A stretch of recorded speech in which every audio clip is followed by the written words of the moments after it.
Welcome back to another Arbor Magic Club video. Some more card tricks coming your way.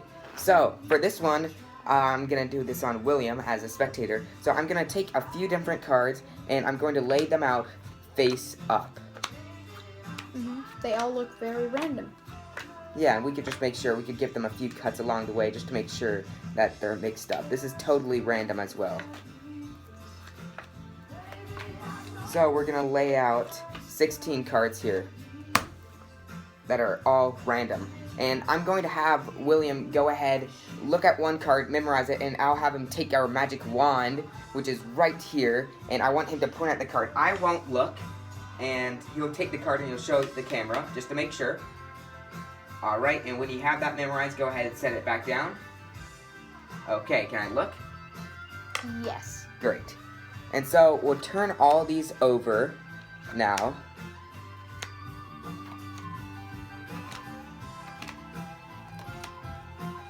And I'm going to ask William which row was his card in. And that would be the first row here, the second here, the third here, the fourth here. So 1 through 4, which row was William's card in? It was in the third row. Okay, the third row, sure. So I'm going to go ahead, pick all these cards up. Try to do them at a bunch of different places. Just make sure they're all random. Okay, so we got all these cards, and we'll go ahead, lay them down face up one last time. This will be our last time doing this. And I'll ask William again, once I lay out the last row, do you see your card in this 4x4? Yes. You do, and do you mind telling me which row it is in now? This row. So the second row, okay. So it's somewhere here in the second row, okay. I'm gonna go ahead, take all our cards. They don't matter, we can just squish them all together. Alright, so, and we can see they're all different, and maybe at this point I know what your card is, maybe I know where it is, but really I don't know either. And I think the best part in Magic is when the spectator, which would be you, William, would find your own card. So I'm going to go ahead and have them all laid out, and I think it's unfair if I had them all face up because, well, you know what your card is, and therefore you know where it is if it was face up. So let's have them face down. You're going to find your own card. Pressure on you now. Now, you could just point at one of them and you have 1 out of 16 chance, but I think that's a little unfair on you. So I'm going to have, I guess, a process of elimination. Go ahead and choose any 2 rows and we'll go from there, 1 through 4. So you choose the 3rd and the 4th row. Alright, great. So now I want you to choose the top or the bottom row. The top row. Okay, the top row. Perfect. So now we have 4 cards left, which is 1 row. We eliminated the other 3, and I want you to go ahead, tap any 2 cards. These 2. The 2 middle ones. Okay, great. Now, go ahead and choose your favorite. Which one?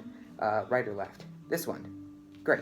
We could go ahead and set this one aside here. Get rid of this one. They don't matter. So now, just make sure we'll shuffle them all in, and we have eliminated 15 cards, leaving 1 left on the table, which that 1 card happens to be your card. Turn it over. Wow. The 10 of Hearts. So how is this done? This one is crazy. I've learned this one a while ago. Maybe when we were first beginning our magic tricks. We had like different waves that we were in. We started with like self-working tricks, and then we started going to more complicated self-working with patterns and stuff. And then we went to sleight of hand, and then we met Dean Nicely, and we started learning all different types of stuff. Now we're just all over the place, and it's awesome, starting our own club and YouTube channel.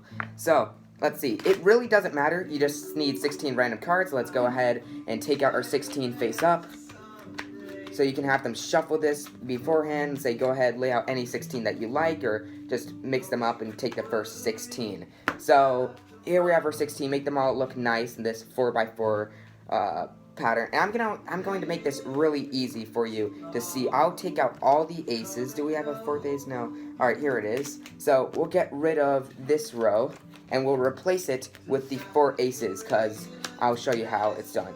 Now, William, go ahead, just to make it easier on the spectator, or the viewer here in this video, go choose one of the aces. So the ace of spades. Ace of spades. So this would be in the 2nd row, and I wouldn't know what his card is, but I would ask him which row is it in, 1 through 4. He would say in the 2nd row, being the ace of spades. And I would say, okay, and so now I must take the first card from that row, and then I would have it like this, face down. They would all be face down, and then I take just 3 random ones. So that's 4.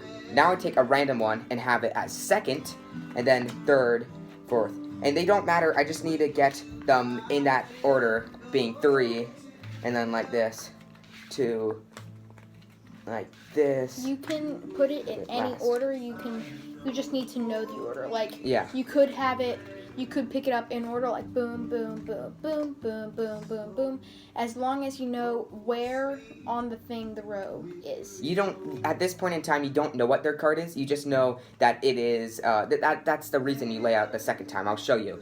And that's why I chose all the aces for that one row.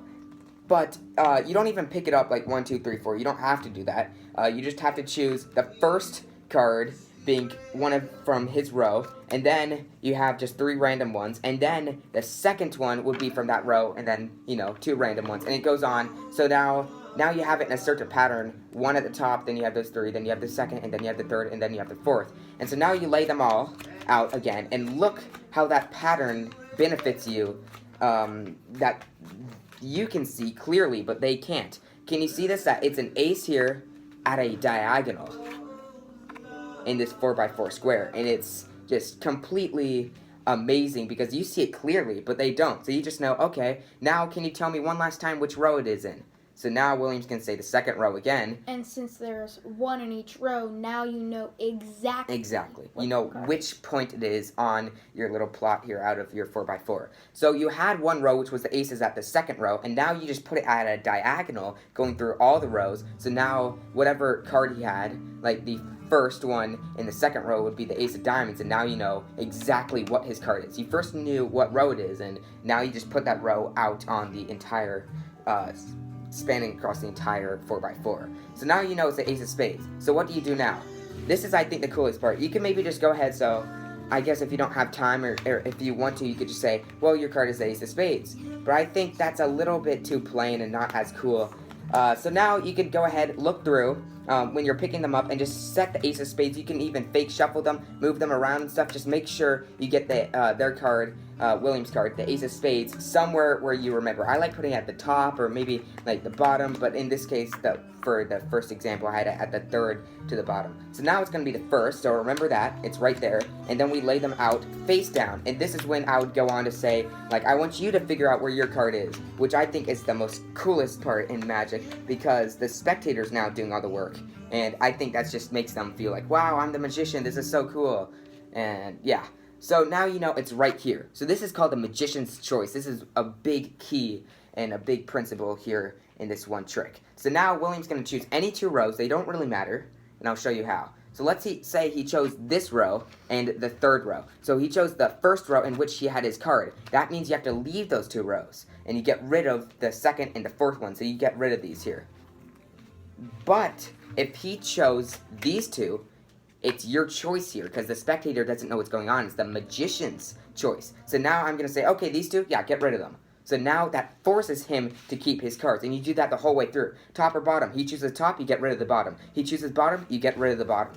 So now you see where it's going. Now he has these 4. Just remember where that card is, the ace of spades. The first one in this one row you eliminated 2. And you just keep on referring, okay, this is all you've been choosing where it goes. And it's perfect if you don't have to keep on switching, saying, okay, well, you chose these, now get rid of them. Now you chose these, now we'll keep these. So you just want to kind of go fast with this part. So now he's going to choose any 2. Let's say he chose the 2 middle ones, all right? You get rid of those 2. If he chose the 2 outsides, we keep them. And boom, he ends with his ace of spades. And it is such a great effect. It is an amazing trick. Best reactions. It is awesome. So keep up the practice, guys. Remember to watch all these videos. More card tricks coming soon. Yeah. And one way that is really, really helpful, one way, like, Hunter can take it, like, I feel like it's really suspicious when you look at the cards. So what I like to do is, so if it's all laid out, I'm just going to lay a couple cards out. But you can keep an eye on it, and you just pick up random cards and just count. Count in your head until, oh, I pick it up, the 9th card that I put down is it. And that's the way that I do it. I think that that's cool. You can do it many different ways. There's not a specific way. You can come up with your own ways, which is the best thing to do, because well, nobody knows those ways. So, yeah. This is actually a pretty popular and common trick. So some people might know it, most won't, but some will. And if you come across somebody that knows it, that's why William was saying it's good if you come up with your own order, because they're like, well, I know how you do it. Now keep them all face up when you're doing that, and I'll see that little pattern that you had at first. So that's why you can come up with your own pattern. Instead of laying it in that diagonal, you can do all different types of stuff to confuse people, and it's just clear to you, but not the performer, which I think is so cool. The magician's choice is very common in a lot of tricks. So, we're going to be posting more card tricks coming up soon. Hope you guys like the videos. Remember to like and subscribe, hit the bell for notifications. See you next time.